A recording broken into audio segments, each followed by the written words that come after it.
Hello and welcome back to the Space News by spaceindustrynews.com. My name is Will, and today we're going to be talking about NASA's Curiosity rover, and it is doing some science. It's rolling and it's drilling again, and there are some exomoons that may have moons. So moons, they have moons, and those moons are called moonmoons. Moonmoons, and they may support alien life, according to some studies. And NASA and Yuri Milner will be working together on life hunting mission to Enceladus. So NASA is working with a billionaire entrepreneur, Yuri Milner, and they're helping him on a first private deep space mission, a journey designed to detect life, if it exists, on Saturn's moon, Enceladus, according to documents acquired by New Scientist Mark Harris reports that agreements have been signed by NASA and Milner's nonprofit Breakthrough Starshot Foundation in September. And they show that the organizations are working on scientific, technical, and financial plans for the ambitious mission. NASA has committed over $70,000 to help produce a concept study for a flyby mission. The funds won't be paid to Breakthrough, but represent the agency's own staffing costs of the project. The teams will be working together in the project plan and concepts through the next year, the New Scientist reports. And icy moons orbiting Saturn and Jupiter are intriguing candidates for alien life. Europa has evidence of water in the form of plumes, water vapor plumes, and they're spewing out of the cracks on the icy surface. And Representative John Culberson of Texas, Republican out of Texas, who was recently voted out of office, was a strong proponent for a NASA mission to the icy world. Now, it's good to have those kind of people to back up NASA. It's good for those kind of plans. Enceladus specifically has evidence of a warm ocean and complex organic molecules, according to Cassini data. Though it orbits Saturn, which is farther from Earth and Jupiter, life may have evolved beneath the ice around the heat spewed from volcanic vents, as some animals have done in the murky depths of Earth's oceans. Breakthrough Initiatives project seeks to answer the deepest questions about space, including whether we're alone in the universe, and its board includes billionaires Yuri Milner and Mark Zuckerberg of Facebook, and formerly physicist Stephen Hawking, who passed away in March. It lists mission concepts like a solar sail to reach nearby stars, developing the technology to find Earth-like exoplanets, and sending out a message meant for aliens. So these guys are doing a lot of cool stuff. The Breakthrough Initiatives project, they're doing some pretty cool stuff. Solar sails are pretty cool. That's some transport mechanism. They're going to go to nearby stars if they get it fixed and working.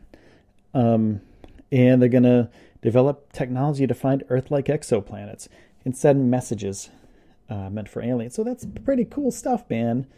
Think about that. Like, if that all works out, that's going to be pretty freaking sweet. So, yeah, I'll keep you updated on that stuff when it comes out. So Mars Curiosity rover, it's rolling and digging again, and it's doing some science. So after suffering a couple technical glitches that put Curiosity rover off its duties on Mars this year, the Explorer seems to be back in full health, and it's been driven to a new site and drilled the sample hole, according to NASA.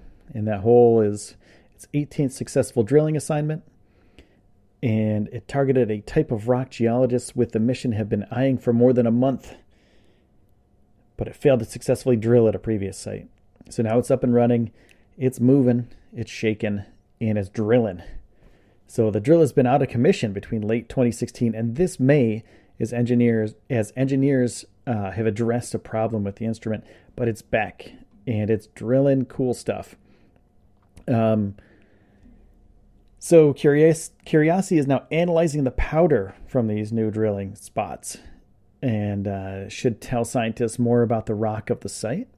The rover will also be watching how the little pile moves over time, which essentially creates weather observations by tracking wind movement. That's what NASA has said. It's an interesting time for weather observations on Mars because Curiosity's robotic companion, Opportunity, remains silent on the opposite side of the planet after a global dust storm earlier this year. And scientists hope that a seasonal weather phenomenon known as dust devils will be able to clear any lingering dust off Opportunity's solar panels and help it return to its normal operations. And in order to reach this new site for science, Curiosity had to drive about 197 feet. That's around 60 meters. And the journey comes a month after engineers running the rover were forced to switch Curiosity to his backup brain after a computer glitch occurred on September 15th. So most of these systems that they send out there, most of these rovers and satellites and things, they have redundancy built into them. This is one of the cases that they really needed redundancy, and they got it, and it worked. The backup brain worked enough to get them to where they needed to go, and now this thing, it works again. So engineers are still trying to figure out what went wrong. And, they got to figure it out. And then if they can figure out what happened and, they've been trying to figure out for a while, and they're still trying to figure it out now.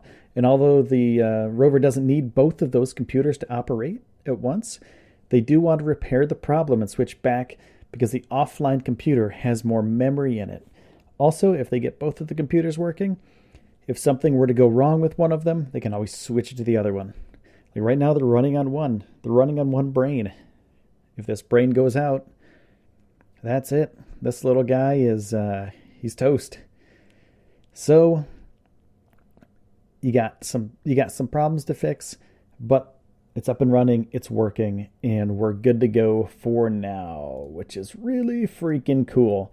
Now, there's some exomoons that have moons, and they might support alien life, and these moons have the coolest name of anything ever in space, I think. Probably the cutest name. These exoplanet moons, or these exomoons, could have moons, and those moons are known as moonmoons. Moonmoons. And astronomers think they may have found the first moon circling a planet beyond our solar system. One researcher is looking at what the weather might be like on that moon. So astronomers have said they've zeroed in on what could be the first moon seen orbiting a planet in another solar system. This potential exomoon is the size of Neptune and is circling a Jupiter-sized gas giant called Kepler 1625b. There's such a massive satellite around Kepler 1625b, it'd be far larger than any of the dozens of moons in our own solar system, leading one researcher to consider whether the exomoon could have a moon of its own. And Duncan Forgan from University of St. Andrews in Scotland said, this exomoon would be sufficiently large to stably host its own satellite. So basically what he's saying is, this giant satellite, could have its own satellite. This exomoon, moon of an exoplanet, could be big enough, could have enough gravity, and have enough mass that it could have its own moon. So this moon of an exoplanet could have a moon, so that moon would be called a moon. Oh, man. So that's, when he found it, it sparked a discussion of a new category of celestial object, a moon or a submoon. I think moon is a better term. I mean, come on, you gotta have some fun out there. You're in space doing cool stuff.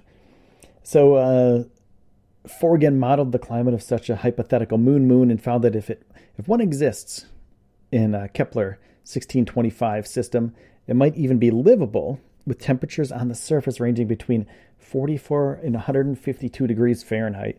That's 7 and 67 Celsius. And Forgan said, if large exomoons are found in the universe, this raises not only the prospect of moons, but habitable moons. So if a moon is circling around and orbiting around a planet, or around an exoplanet. It's an exomoon. And these moonmoons quite possibly could harbor life. So could the first exomoon, that's not the moon, host exomoon people, exomoon critters, and the moon could host other exomoon critters? So we'd have exomoons and moons with life on them. Is that possible? It's probably possible. I mean, anything's possible in this crazy universe that we have.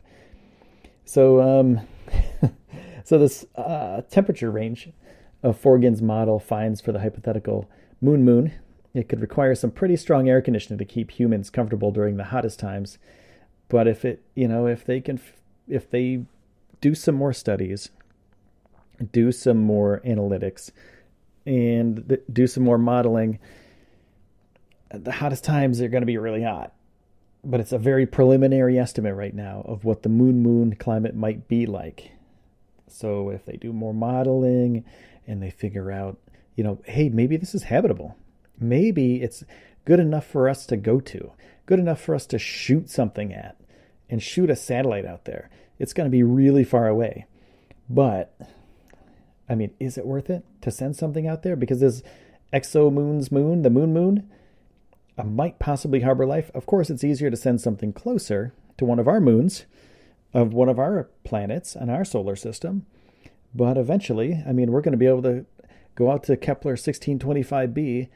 And when we do, we're going to have to send satellites out there before we send humans out there, so we can figure out if we can land humans on this moon. Oh, man, what a crazy, crazy thing to think about. Now, hopefully we get out there eventually as a species. I'm pretty sure I'm not going to be alive when that happens.